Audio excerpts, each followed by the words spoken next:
Good morning. Some people are questioning my track on my review of the Ruston and Hornsby 88 DS040 locomotive, suggesting my track might be straight or just asking the question, and it's a fair point. If your track isn't level with a small locomotive, it will tilt, it will not connect. However, what I've decided to do is show you there's nothing wrong with my track, and you can see the bubble is perfectly in the middle, and there it is on the insulfrog, perfectly in the middle. Perfect. My track is dead level.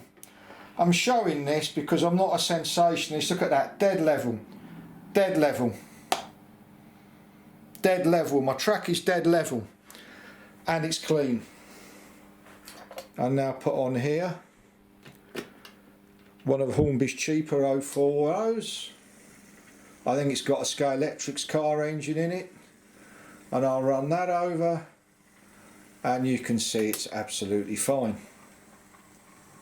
And I'm showing this because I understand people questioning stuff, because there is so much lies and bullshit on the internet, more so than ever on model railway groups, where people make claims or say things that can and cannot be done, and it's not true. And there you've seen. And what I'm going to do is I'm going to cut the camera now and get a couple of other small locos. Here's a terrier ambling through, and that is slow. You're not going to run it at that speed, but I'm just demonstrating. It's for demonstration purposes. And you can see that's not a problem. Let's fire it through the other way. And this is far too slow really. I've got a better... No, that's fine. Let's see what it does here. If it stops, don't blame me. But the wheels are barely moving. So slow. But you can see that was a doddle. Here's an 060. I think everybody must have one of these. And even though this has got a 1.5 centimetre insulfrog, you can see it's running fine. Slow it a little bit more. Got them going so slow, I've every confidence I just need to flick the switch and not even turn the power.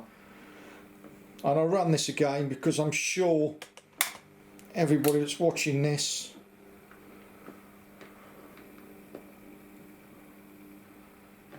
will have one of these. And you can see it's easy. Absolute doddle. And to the best of my knowledge, these set track curve points are the largest insulfrog of the lot. Here comes a Hunslet. You will have seen these at the Isle of Wight Railway. I think they've got a few there, and I'm running it through as well. So what this video does, it's showing you that you do not need electrofrog points to run tiny locos smoothly and slowly if your track is level. And this has a 1.5 centimetre insulfrog, and you can see tiny little loco, no problem. I'll try and do it even slower. I mean, this is stupid slow. You're never going to run it at this speed, and I'm surprised this is even doing it, quite simply because I don't even think I've run this enough to run it in. And people that tell you... Now the thing with curve points is this. The entrance, the biggest problem, even though it's got the large insulfrog on it,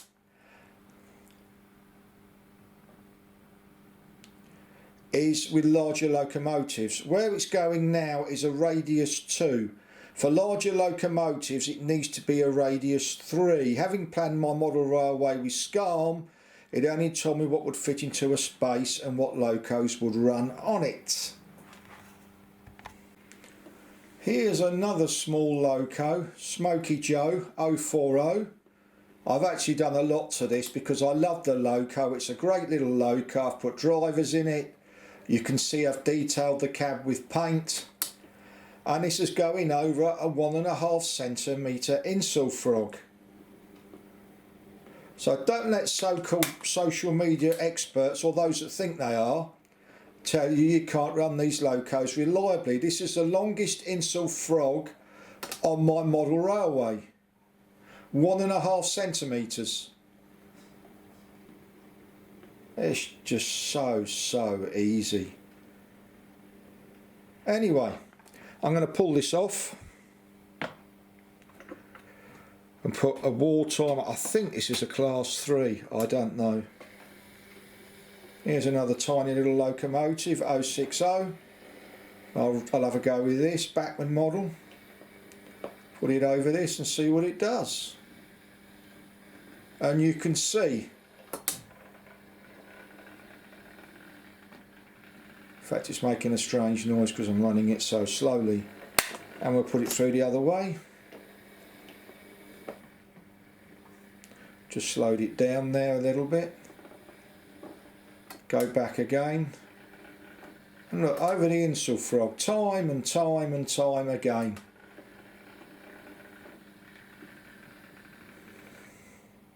Look, and it stopped away from the insulfrog. Wonder why that is. Running too slow. Running too slow. Let's see if the track's clean. That could be a problem. But I think it was because I was running it too slow. I won't cut it. I won't cut the video. It's a simple piece of track. I think it was because I was running it too slow. And it is a little bit dirty here, I must admit, but the others ran over it. I know the point's clean because I cleaned it when the other loco failed. Okay, I could have cut the video, but there we go, let's give it another go now. Run it over this bit of track. Strange that, slightly dirty track. And you can see, isn't that just gorgeous? That's a 1.5 centimetre insulfrog. And I think I said it wrongly. What SCARM does is tell you what tracks will fit into a space. Sorry, I've jerked it then. I'll change the speed. Not what a locomotive will run on. There we go. Look at that. Do it again. It will run. Bit more on it. Look at that.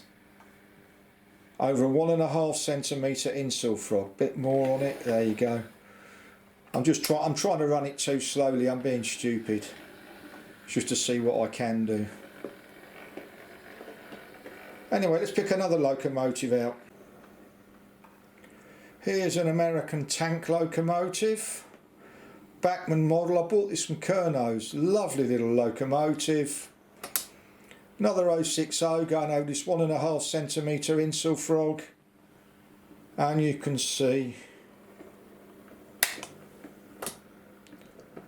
it really is so easy.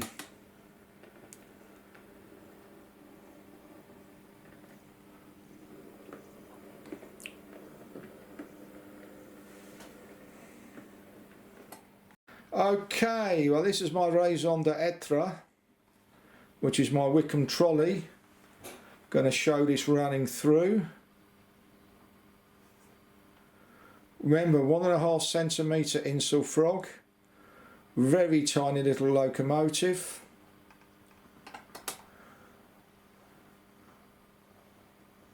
You can see.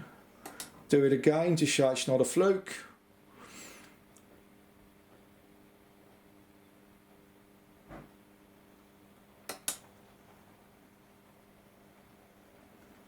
And you can see that was quite easy. It does run faster backwards than it does forwards. Okay.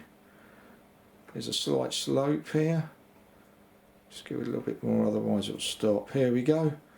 Nice and slowly, as you can see. Look at that. The little wheels suggest that my point is slightly bent. Okay, let's do it again. The way it's, here we go, and you can see it's slightly lifting there, and there the tender moving, or carrier I should say, it doesn't have a tender. Slow it down, coming back. Absolutely superb. So you can see small locos run over this 1.5 centimetre insulfrog, no problem whatsoever. Thank you.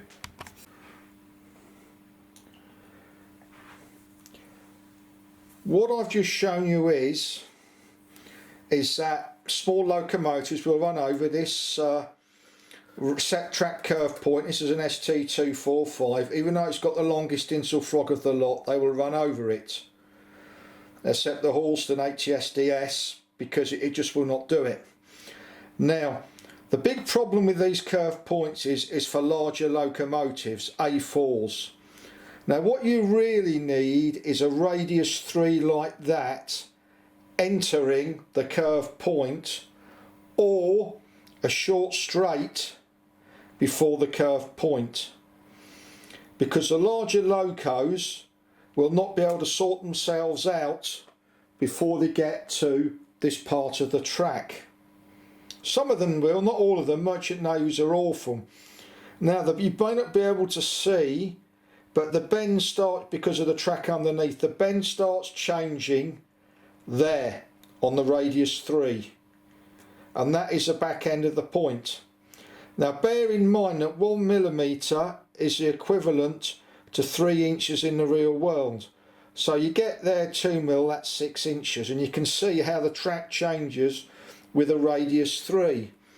And you might say to me, well, why haven't you got a radius 3 there anyway? Quite simply, there's not enough room with this bend going round where the board ends to put a radius 3 in there, otherwise I would.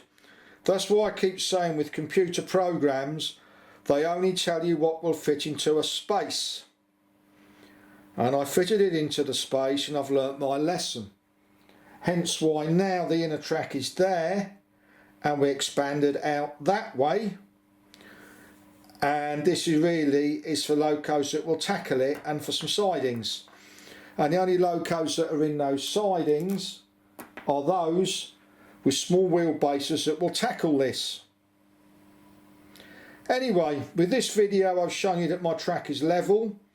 I've shown you that the ATSDS is not going through it because of my track, and I've also demonstrated you do not need to fit stay alive capacitors or have electrofrog points to run 040, 060 and tiny little locomotives running over it. Thank you very much for watching, and I hope you found it helpful. Thank you.